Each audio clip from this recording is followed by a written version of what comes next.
할렐루야. 오늘 새벽에 만난 하나님 오신 여러분들을 예수님의 이름으로 환영하고 축복합니다. 같이 기도하겠습니다. 하나님, 좋은 날 주셨습니다. 하나님이 허락하신 날이어서 그래서 귀하고 소중하게 오늘 하루를 기대하는 마음으로 시작합니다. 그런데 우리에게 말씀으로 주시니 하나님 말씀 잘 의지하고 살아계신 하나님 붙들고 오늘 하루 살아가는데 기쁨 넘치게 하시고 세상에 휘둘리지 않게 하시고 세상과 구별되는 삶을 즐거워하는 하루를 살아가게 하여 주시옵소서. 주실 말씀들 기대합니다. 예수님의 이름으로 기도합니다. 아멘. 오늘 말씀은 창세기 9장입니다. 18절부터 27절까지의 말씀을 같이 나누도록 하겠습니다. 창세기 9장 18절에서 27절입니다. 우리 함께 18절부터 읽겠습니다. 방주에서 나온 노아의 아들들은 셈과 함과 야벳이며 함은 가나안의 아버지라. 노아의 이 세 아들로부터 사람들이 온 땅에 퍼지니라. 노아가 농사를 시작하여 포도나무를 심었더니 포도주를 마시고 취하여 그 장막 안에서 벌거벗은지라. 가나안의 아버지 함이 그의 아버지의 하체를 보고 밖으로 나가서 그의 두 형제에게 알림해 셈과 야벳이 옷을 가져다가 자기들의 어깨에 메고 뒷걸음쳐 들어가서 그들의 아버지의 하체를 덮었으며 그들이 얼굴을 돌이키고 그들의 아버지 하체를 보지 아니하였더라. 노아가 술이 깨어 그의 작은 아들이 자기에게 행한 일을 알고 이에 이르되 가나안은 저주를 받아 그의 형제들의 종들의 종이 되기를 원하노라 하고 또 이르되 셈의 하나님 여호와를 찬송하리로다. 가나안은 셈의 종이 되고 하나님이 야벳을 창대하게 하사 셈의 장막에 거하게 하시고 가나안은 그의 종이 되게 하시기를 원하노라 하였더라. 아멘. 노아가 방주에서 나온 이후에 이제 농사를 짓습니다. 포도 농사를 짓는데 포도를 통해서 포도주를 얻게 되었는데 농사 짓다가 어느 날 이 노아가 포도주를 좀 많이 먹은 겁니다. 그리고 취하게 됐는데 사람이 취하다 보니까 실수를 하게 되죠. 그래서 자기의 장막, 자기 방 안에서 취해서 잠이 들었는데 옷을 다 벗고 잠이 든 겁니다. 하지 말아야 될 어떻게 보면 실수죠.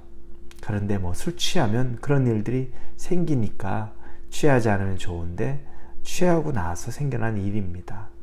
그런데 둘째 아들, 노아에겐 세 아들이 있었는데 그 중에 둘째 아들인 이 함이 그 아버지의 방에 갔다가 그 장면, 아버지가 술에 취해서 아무것도 옷을 입지 않고 자고 있는 모습을 보게 됩니다. 그리고 나와서 자기 형인 셈과 또 자기 동생인 야벳에게 그 사실을 이야기합니다. 이런 정도의 맥락으로 보면 둘째가 아버지가 지금 술에 취해서 옷 다 벗고 자고 있어 라고 얘기하는 정도로 들릴 수 있을지 모르는데 그런데 문맥을 잘 보면 그 이야기를 들은 첫째와 막내 셈과 야벳이 옷가지를 들고서 아버지 방에 들어가서 아버지의 하체를 쳐다보지 않습니다. 뒤로 슬금슬금 가서 그 아버지의 하체에 옷을 덮어주고 그리고 나서 또 쳐다보지 않고 빠져나오는 장면을 봅니다. 이 모습까지 보니까 둘째가 아버지에 대해서 아버지 술이 취해서 지금 옷 벗고 주무시고 있다라고 얘기한 것이 사실은 아버지에 대해서 우스꽝스러운 얘기, 한 얘기라는 것을 우리가 짐작하게 되는 거죠. 그러니까 형하고 동생이 그걸 별로 좋게 듣지 않았던 겁니다. 여기 나오진 않지만, 그럼 가서 옷을 덮어줘야지 형 그거 보고 그냥 그렇게 왔니? 라고 하는 내용과 똑같은 겁니다. 그래서 급히 첫째랑 셋째가 가서 그렇게 해줬습니다. 그런데 나중에 술에서 깬 노아가 아무래도 일어나 보니까 자기가 다 옷은 벗고 있는데 옷이 덮여져 있는 것을 보고 뭔가 조금 이상함을 느꼈겠죠. 그리고 나서 자초지종을 한번 알아봤겠죠. 그랬더니 여차여차한 일이 있었고, 둘째는 그걸 보고 첫째와 셋째는 그걸 덮어주는 일을 했고, 이 사실을 알고 노아가 둘째 함에 대한 저주를 합니다. 이 노아가 굉장히 화가 난 거죠.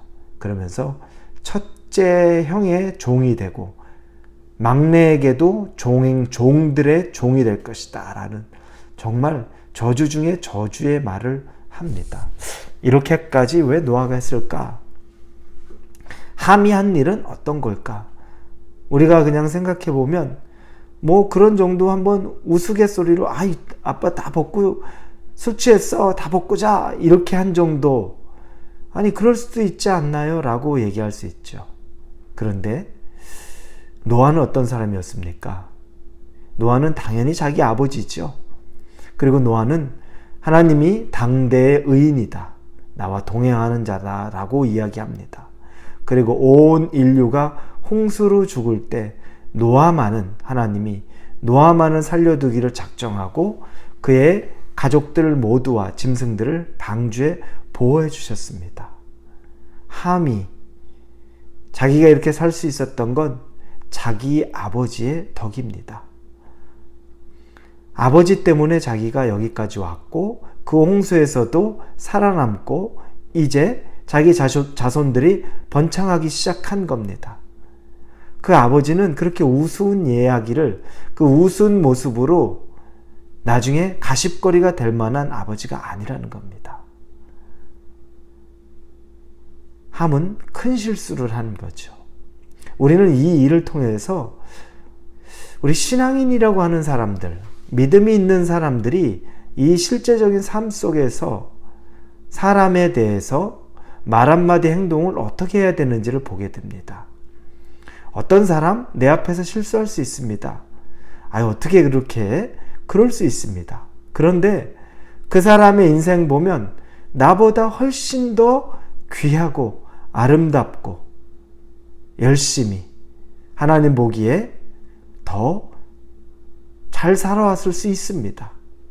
그러나 그 한 모습에 실수를 보고서 그걸 덮어주지 않고 그것들을 드러내고 그 치부를 가지고 가십 만드는 것들, 그거 하나님 기뻐하지 않습니다. 그 인생에 대해서 우리에게 하나님이 원하는 것은 그것들을 허물을 보지 않고 오히려 그 허물 안 보려고 하고 그 허물을 덮어주는 사람이 되라고 말하는 겁니다. 그런데 그 허물이 눈에 들어왔다고 그거 다 보고 그리고 그것 나중에 가서 가십하는 거, 그런 삶 살지 말라고 말씀하는 겁니다. 우리의 상대방, 내가 가십하는 사람의 인생은 그렇게 쉽게 말할 만한 인생 아닙니다. 한 가지, 두 가지 실수 있다고 그 인생 전체가 실수의 인생이라고 말할 수는 없습니다. 노아가 술 취하는 실수, 그래서 옷을 다 벗고 자기 장막에서 취해서 잠든 실수는 했을지언정 그는 하나님 보기에 의인이었던 사람입니다. 그래서 가족 모두를 구원했던 사람입니다. 이런 대접을 받고 이렇게 가십에 우스운 일을 당할 만한 사람 아니라는 겁니다. 여러분이 다른 사람 볼 때 너무 쉽게 생각하지 마십시오. 저 사람 저래서 벌 받았나 보다. 저 사람 저래서 저렇게 일이 꼬이나 보다. 저 사람 저렇기 때문에 저렇게 안 되나 보다. 그래서 아픈가 보다. 그래서 자녀들이 힘든가 보다. 이런 얘기들 여러분 절대 쉽게 하지 마십시오. 그 사람 여러분보다 훨씬 나을 수도 있고 그 사람 훨씬 더 하나님이 귀하게 볼 수도 있습니다. 오히려 가십이 아니라 덮어주는 사람, 허물을 덮어주고 그것이 밖으로 소문날까 지켜주고 그런 사람이 하나님 기뻐하는 사람입니다. 그 사람이 하나님의 복을 받을 자격이 있는 사람이 되는 겁니다. 사람의 어려움은 도와야 하는 것이고 치부는 덮어줘야 되는 것입니다. 드러내는 역할을 하는 것, 어디 가서 좋지 않은 말을 더 확대 재생산하는 일들, 그런 일들에 그런 행동에 절대 앞서지 않을 수 있는 지혜로운 하나님의 사람이 되기를 예수님 이름으로 축원합니다. 기도합니다. 하나님, 다른 사람의 실수를 보면 덮어주려 하는 사람이 있고 그걸 확대하고 재생산해서 소문내고 은근히 놀리고 가십하려는 사람도 있습니다. 하나님, 치부라고 생각하고 실수라고 생각하는 것들에 대해서 덮어주고 싸매어주고 보듬어 줄 수 있는 사람 될 수 있게 하여 주옵소서. 예수님의 이름으로 기도합니다. 아멘.